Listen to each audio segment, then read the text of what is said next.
Hello everyone. तो आज यहाँ पर मैं आपको गाला पेपर 2 का सेक्शन डी सॉल्व करवाने वाला हूँ और इसी तरह से मैं आपको सारे पेपर के सेक्शंस के वीडियोस आपको प्रोवाइड करूंगा। इसके लिए आप जल्दी से जल्दी हमारी चैनल को सब्सक्राइब कर दीजिए और अगर आप 12th में अच्छी तरह से स्कोर करना चाहते हो तो आप हमारी सुप्रीम बैच को ज्वाइन कर लीजिए। तो चलिए शुरू करते हैं सेक्शन डी। चलिए तो अपने शुरू करने जा रहे हैं आज सेक्शन डी। तो ये सेक्शन सबसे इंपॉर्टेंट सेक्शन है और इसके अंदर आप ज्यादा से ज्यादा मार्क्स कवर कर सकते हो बिकॉज ऑफ यहाँ पर 40 से लेकर 51 तक टोटल 12 क्वेश्चंस है, लेकिन जिसमें से आपको सिर्फ 8 क्वेश्चंस ही सॉल्व करने हैं। इन शॉर्ट आपको यहाँ पर 4 सम्स ऑप्शंस में मिल जाएंगे। तो इन शॉर्ट अगर आप यहाँ पे चाहते हो कि कोई एक चैप्टर आपको स्किप करना है तो आप कर सकते हो। जैसे कि काफी स्टूडेंट को ऐसा लगता है कि प्रोबेबिलिटी टफ है तो आप प्रोबेबिलिटी के सम्स आराम से स्किप कर सकते हो, बट एक चीज ध्यान रखनी है, अगर सम स्किप कर रहे हो तो उसकी थियरी पढ़ लो क्योंकि समटाइम्स थियरी पूछी जाती है। तो थियरी अगर आप लिखोगे तो भी पूरे में से पूरे मार्क्स आ सकते हैं। तो टोटल यहाँ पे 8 सम है, 24 मार्क है, एक सम 3 मार्क का है। तो चलिए स्टार्ट करते हैं। पहला क्वेश्चन, क्वेश्चन नंबर 14। तो पहला क्वेश्चन है difference between fix base and chain based method. तो इट्स अ वेरी सिंपल, कोई भी 3 पॉइंट लिखने हैं। तो पहला डिफरेंस है, फिक्स बेस में पहला पॉइंट है the year with normal event is taken as the base year. यानी आपका जो बेस ईयर है, सबसे पहली चीज वो एक नॉर्मल ईयर होना चाहिए। Whereas in the chain based method आपका जो करंट ईयर होता है उसका जो प्रीसीडिंग ईयर होता है, इन शॉर्ट जो प्रीवियस ईयर होता है, वही अपना बेस ईयर होता है। The year preceding the current year for which the index is to be obtain is taken as the base year. Number 2, the base year remains constant. Fix base के अंदर आपका base year for each and every year वो constant रहता है। Now यहां पे क्या होता है कि आपका जो बेस ईयर है फॉर एवरी ईयर वो चेंजेस होता है। क्यों? क्योंकि यहां पर चेन बेस में जो बेस ईयर है वो प्रीवियस ईयर है, तो previous year obviously every year change होता है। तो base year keeps on changing for the given time period.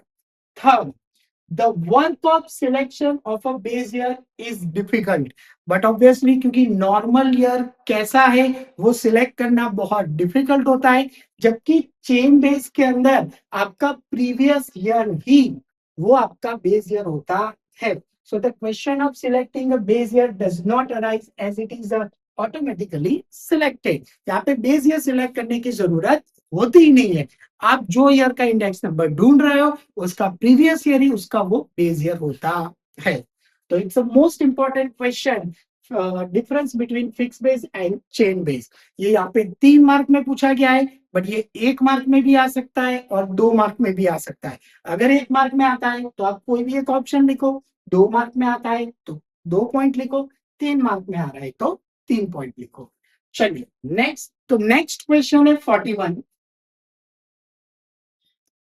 41 questions के अंदर आपको आइटम दे रखी है, यूनिट्स दे के रखे, और आपको ये 3 इंफॉर्मेशन दे रखी है, बेस ईयर की क्वांटिटी, बेस ईयर का प्राइस और करंट ईयर का प्राइस। और आपको बोला गया है find the index number by family budgeted method.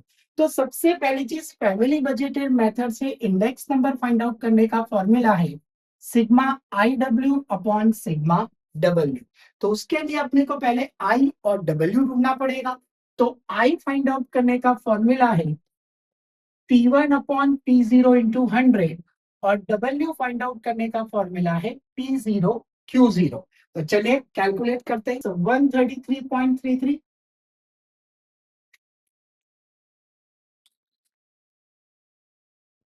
142.86,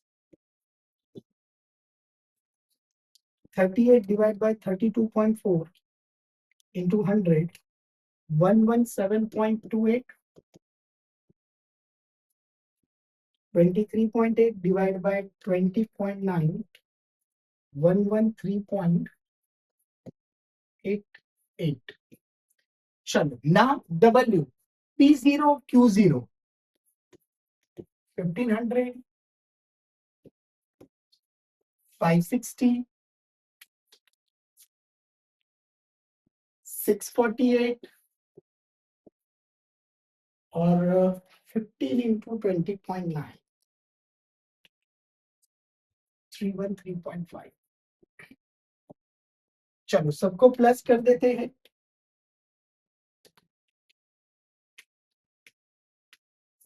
3021.5 it's a sigma W.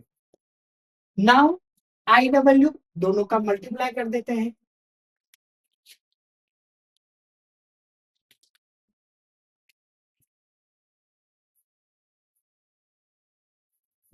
Nineteen thousand triple 9.5।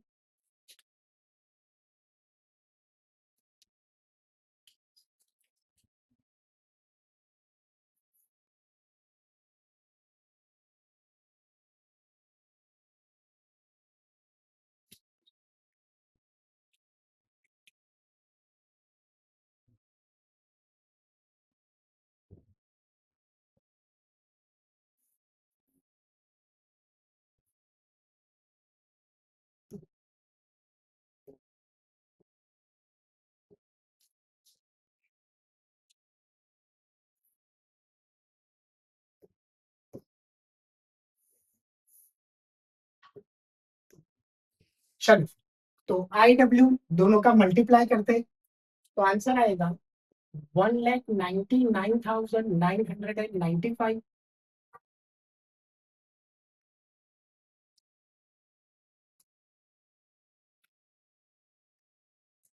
चलो 142.86 into 560।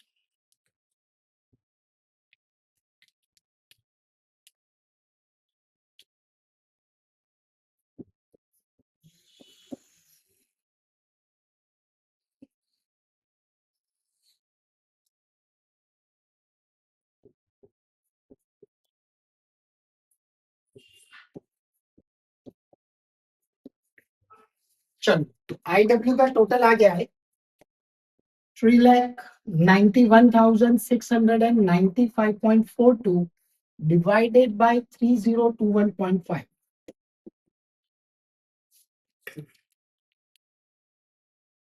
So the answer is 129.64। बराबर। तो ये अपना फैमिली बजटेड मेथड का इंडेक्स नंबर आ चुका है। चलिए now next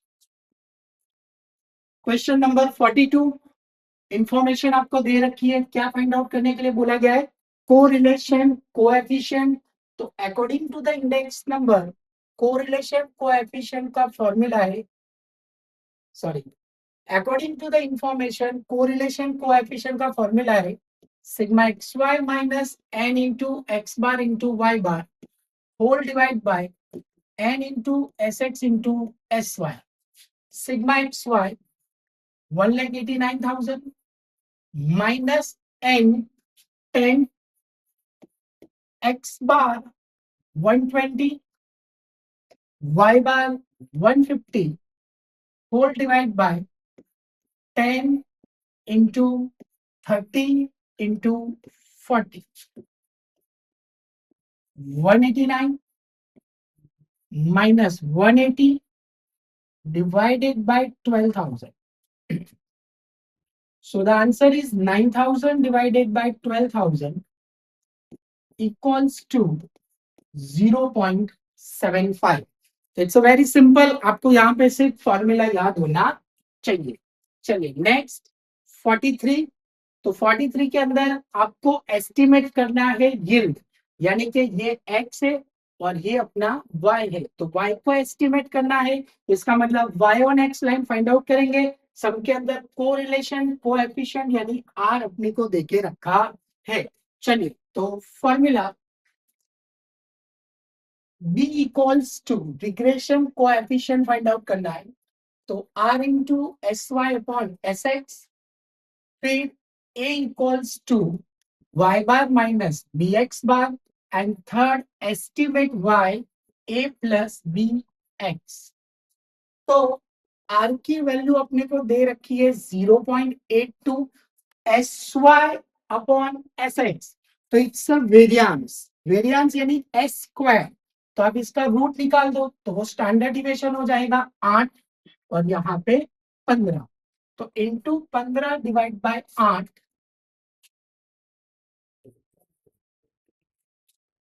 0.82 into 15 divide by 8, it's 1.54. तो y bar it's 180, 1.54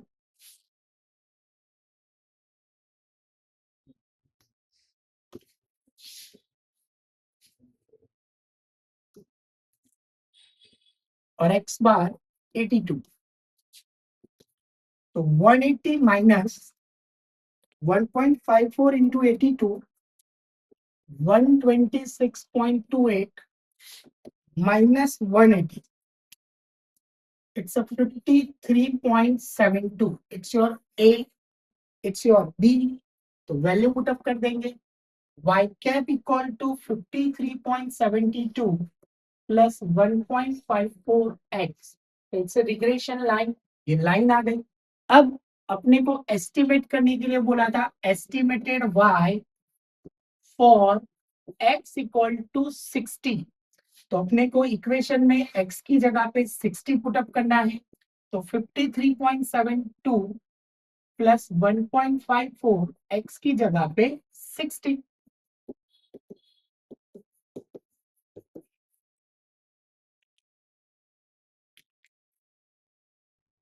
$92.4 plus 53.72, 146.12. It's a y cap, but concentration. यहाँ पर आपको जो यूनिट दे रखा है क्विंटल पर हेक्टर, ये अपने को एक्सप्लेन करना रहेगा. क्विंटल पर हेक्टर, ये यूनिट नहीं लिखा होगा तो आपके मार्क्स कटने के चांसेस रहेंगे. चलिए now next 44, properties of regression coefficient and state the points through which regression line always passes. तो मेन 3 प्रॉपर्टी है, ये खास ध्यान रखनी है कि भाई regression coefficient and correlation coefficient, ये दोनों की साइन की बात कर रहा हूं, ऑलवेज सेम होती है. यानी कि अगर कोरिलेशन पॉजिटिव है तो रिग्रेशन कोएफिशिएंट भी पॉजिटिव ही होगा. अगर कोरिलेशन कोएफिशिएंट नेगेटिव है तो बी यानी कि रिग्रेशन कोएफिशिएंट भी नेगेटिव होगा.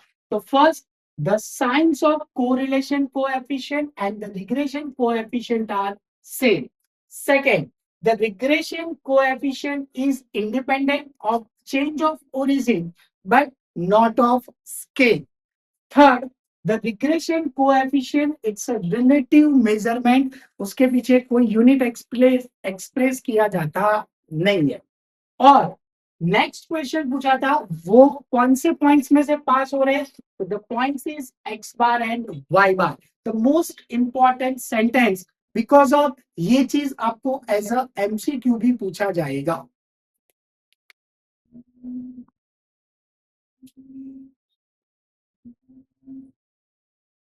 हेलो हेलो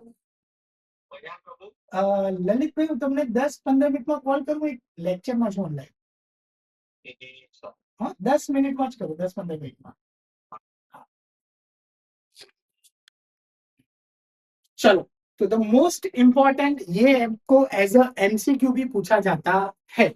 चलिए, तो आगे बढ़ने से पहले यहाँ पर मैं आपको एक इंपॉर्टेंट इंफॉर्मेशन देने जा रहा हूँ कि अगर आपने 12th के अंदर अपना गोल 85 to 90% रखा हुआ है तो आप हमारी सुप्रीम बैच के अंदर ज्वाइंट हो सकते हो, जिसके अंदर हम आपको टोटल 4 सब्जेक्ट पढ़ाने वाले हैं: accounts, statistics, economics and OCM। और ये चारों सब्जेक्ट पढ़ाने के लिए हमारे पास टोटल 3 फैकल्टी है, जिसमें से कल्पेश सर अकाउंट्स पढ़ाएंगे, मैं यानी कि हेमल सर मैं आपको स्टैटिस्टिक्स पढ़ाऊंगा, और ध्रुवल सर जो है वो आपको इकोनॉमिक्स एंड OCM पढ़ाएंगे। और हमारी सुप्रीम बैच की ये खासियत है कि यहाँ पर आपको सारे रिकॉर्डेड वीडियोस मिल जाएंगे, प्लस आपको गाला क्वेश्चन पेपर के भी सारे रिकॉर्डेड वीडियोस मिल जाएंगे। और अगर आपको पास्ट पेपर्स में भी अगर कुछ डाउट है तो वो हम डाउट सॉल्यूशन भी करवाते हैं, जिसकी जो टोटल फीस है वो 1999 रुपीज है। तो अगर अभी तक आपने हमारी सुप्रीम बैच ज्वाइन नहीं की है तो सुप्रीम बैच ज्वाइन करने के लिए आप हमारी वेबसाइट www.ugt.co.in पे जाके विजिट कर सकते हो, या तो आप हमें 7202012221 पे कॉल भी कर सकते हो। और अगर आपको ये बैच ज्वाइन करना है तो आप अगर एंड्रॉयड यूजर हो तो प्ले स्टोर पे जाके आप UGT सर्च मारो तो आपको हमारी एप्लीकेशन मिल जाएगी, और अगर आप आईफोन यूज करते हो तो आप ऐप स्टोर पे जाके माइंडस्टूड सर्च करोगे तो भी आप हमारे साथ ज्वाइन हो सकते हो। अगर आपको यहाँ पे 4 सब्जेक्ट का भी यहाँ पे बैच ज्वाइन नहीं करना है, और अगर आपको सिर्फ 2 सब्जेक्ट यानी कि अकाउंट्स एंड स्टैटिस्टिक्स सिर्फ 2 सब्जेक्ट ज्वाइन करना है तो भी कर सकते हो। तो वहां पर आपका जो प्राइस है वो रिड्यूस हो जाएगा, और वहां पर आपका प्राइस हो जाएगा 1499। तो जल्दी से जल्दी आप हमारी सुप्रीम बैच को ज्वाइन कर लो। Now next question number 45, limitations of the method of moving averages. तो मेन उसकी मूविंग एवरेजेस की 3 लिमिटेशंस है। First one, the trend obtained by this method is not accurate and if the interval for the moving average is not chosen correctly. बरोबर कि अगर आपने कितने कितने का एवरेज लेना है वो परफेक्टली सिलेक्ट नहीं किया है तो उससे जो ट्रेंड मिलता है वो एक्यूरेट नहीं होता है। Number 2, the estimates of trend for some initial and last time period cannot be obtained।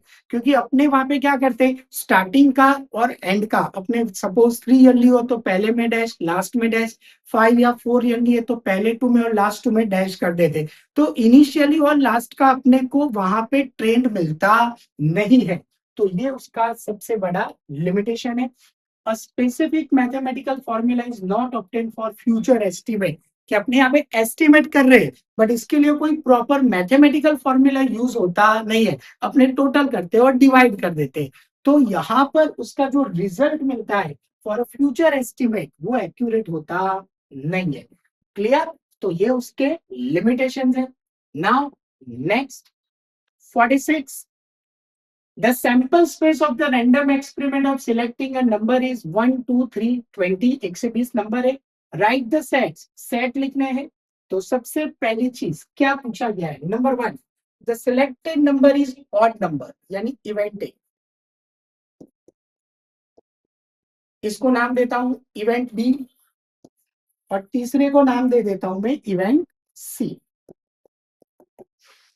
तो देखो the selected number is odd number, तो odd number 1 3 5 7 9 11 13 15 17 19। It's an odd number. Now the selected number is divisible by 3। तो 3 का table 3 6 9 12 15 18। Now the last one is divisible by 2 और 3। तो पहले 2 के number लिख दो 2 4 6 8 10 12 14 16 18 20। नाउ डिविजिबल बाय 2 और 3। तो पहले 2 का लिख दिया, अब 3 का लिखने का, लेकिन जो नंबर आ चुके हैं वो दोबारा रिपीट नहीं करने। जैसे कि 3, अब 3 के बाद क्या होता है 6, तो 6 ऑलरेडी आ चुका है तो दोबारा नहीं लिखना है। तो 3 9 15, क्योंकि देखो 6 12 18 ऑलरेडी इंक्लूड हो चुके हैं तो उसको दोबारा लिखने की जरूरत नहीं है। तो ये हो गए अपने इवेंट, यानी ये हो गए अपने 3 set, event A, event B और इवेंट सी। चलो now next, find the probability of having 53 Thursdays in a leap year. तो देखो सबसे पहली चीज तो आपको ये पता होनी चाहिए कि total number of days in a leap year equals to 366 days. ये आपको नॉलेज होना चाहिए, प्लस साथ में आपको ये भी नॉलेज होना चाहिए in a year there are 52 weeks and in a week there are 7 days. एक साल में टोटल 52 वीक होते हैं और वीक में 7 दिन होते हैं. सो 52 इंटू 7, 366 में से तुम्हारे 364 डेज तो कंफर्म है कि भाई 52 वीक्स है, यानी कि हर एक डेज 52 टाइम्स तो आएगा ही. It's a confirm. तो द रिमेन्स एक्स्ट्रा कितने दिन बच गए? तो the remains 2 days are extra. तो ये जो 2 दिन एक्स्ट्रा बच रहे हैं, तो उसकी आपकी टोटल नंबर ऑफ आउटकम्स क्या हो सकते हैं? कि ये जो 2 दिन एक्स्ट्रा है, it's may be Sunday Monday, it's may be Monday Tuesday, Tuesday Wednesday, Wednesday Thursday, Thursday Friday, Friday Saturday, Saturday Sunday, और वापस वही होता है संडे मंडे. तो टोटल 1 2 3 4 5 6 7, तो टोटल 7 ऐसे अलग अलग दिन पॉसिबल है. आपके पास टोटल 7 आउटकम्स है. या तो वो 2 दिन संडे मंडे हो सकते हैं, कि मंडे ट्यूसडे, या कुछ भी हो सकते हैं. बट अपने को क्वेश्चन में क्या पूछा है? 53 थर्सडेज. तो event A equal to 53 Thursdays in a leap year. Therefore, m equal to, out of the sample space, देखो टोटल थर्सडे कितनी बार कहां कहां पे आ रहा है? तो थर्सडे 2 बार पॉसिबल है. एक तो वेडनेसडे थर्सडे और दूसरा थर्सडे फ्राइडे. वेडनेसडे थर्सडे और दूसरा थर्सडे फ्राइडे. तो थर्सडे आने की पॉसिबिलिटी कितनी बार है? 2 बार है. Therefore, m equal to 2. Therefore, probability of event A, P of A equals to m upon n. It's a 2 by 7. So P of A equal to m upon n, 2 by 7. चलिए, तो next sum, question number 48. For 3 mutually exclusive and exhaustive event. तो पहले तो ये आपको दिमाग में fix हो जाना चाहिए. एक्सक्लूसिव एंड एग्जॉस्टिव इवेंट का मतलब होता है कि टोटल 3 इवेंट है, तो वो तीनों इवेंट की जो प्रोबेबिलिटी है उसका टोटल 1 होगा. ये दिमाग में आपको फिट कर लेना है कि भाई mutually exclusive and exhaustive event में तीनों प्रोबेबिलिटी का टोटल 1 होता है. अब आपको यहाँ पर इस तरह से कुछ इंफॉर्मेशन दे रखी है, तो यहां पर अपने पहले लिखेंगे suppose 2p of A equals to 3p of B equals to 4p of C. अब ये तीनों के इक्वल टू में कोई नंबर नहीं है, तो अपने इसको एज्यूम कर लेते हैं k. Therefore, तीनों के इंडिविजुअल में k पुटअप करेंगे, तो अपने को p of A की वैल्यू मिलेगी k upon 2, p of B की वैल्यू मिलेगी k अपॉन 3, और P ऑफ C की वैल्यू मिलेगी K अपॉन 4.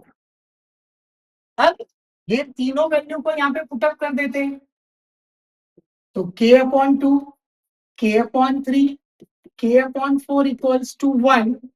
तीनों का एलसीएम आएगा 12, 2 6 जा 12, तो 6K, 3 4 जा तो 4K, 4 3 जा तो 3K. Now 13K equals to 12. Therefore, K equals to 12 by 30. तो ये K की वैल्यू आ गई. अब आपको क्या ढूंढने के लिए बोला गया है? A union B. तो A यूनियन B का फॉर्मूला क्या होता है? P of A plus P of B minus A intersection B. But concentration, it's a exclusive and exhaustive. तो इंटरसेक्शन भी अपने लिए नल सेट होता है, तो वो माइनस करने की जरूरत नहीं है। तो P of A plus P of B दोनों को प्लस कर देते हैं, तो K upon 2 plus K upon 3। LCM is 6. Cross multiply 3 to the 6, so 3K plus 2K. So the answer is 5K upon 6. So 5 upon 6 into 12 by 13, 6 to the 12. The answer is 10 by 30. चलो वैसे ही B union C, P of B plus P of C, तो P of B plus P of C, K upon 3 plus K upon 4. So the LCM is 4 3s are 12. Cross multiply 4K plus 3K. 7K upon 12. So 7 upon 12 as it is. K की value 12 by 13. तो 12 cut. Answer is 7 by 30. तो the sum बहुत important है, this सम, और ये exam में बहुत बार पूछा गया है और इस बार भी आने के चांसेस बहुत ज्यादा रहेंगे। चलिए नाउ नेक्स्ट 49। तो 49 बहुत सिंपल सम है, आपको यहाँ पे सिंपल प्रॉपर्टीज दे रखी है बाइनोमियल की, और यहाँ पे NH6 है, बट मैंने ऑलमोस्ट सारी प्रॉपर्टीज लिख दी है जो आपको कंपलसरी लर्न करनी है, बिकॉज ऑफ इसके बेस पर शॉर्ट सम भी आते हैं और एज अ MCQ भी पूछा जाता है। तो सबसे पहला it's a discrete distribution. Number 2 उसके पैरामीटर्स N and P होते हैं, उसका जो मीन है, not a meaning, the mean of the distribution is NP, उसका मीन है वो NP है, उसका वेरियांस NPQ है और इसका स्टैंडर्ड डिविएशन रूट NPQ है। Next, mean is always greater than variance, बरोबर, मैंने आपको आगे के सेक्शंस में आया था तब समझाया था कि मीन हमेशा वेरियांस से बड़ा होता है, therefore Q equal to variance upon mean. Now the value of P less than 1/2, अगर P की वैल्यू 1/2 से कम है तो वहां पर जो स्क्यूनेस है वो पॉजिटिव स्क्यूनेस कहा जाता है, और इसका ऑपोजिट कि अगर P 1/2 से ज्यादा है तो इस स्क्यूनेस को नेगेटिव स्क्यूनेस कहा जाता है। नाउ अगर P की वैल्यू 1/2 है तो ये खास ध्यान रखना है कि अगर P की वैल्यू 1/2 है तो वो अपने लिए सिमेट्रिक डिस्ट्रीब्यूशन होता है, और सिमेट्रिक डिस्ट्रीब्यूशन के अंदर स्क्यूनेस की वैल्यू ऑलवेज 0 होती है।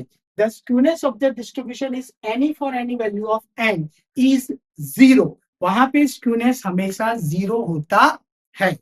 चलिए नाउ नेक्स्ट 50।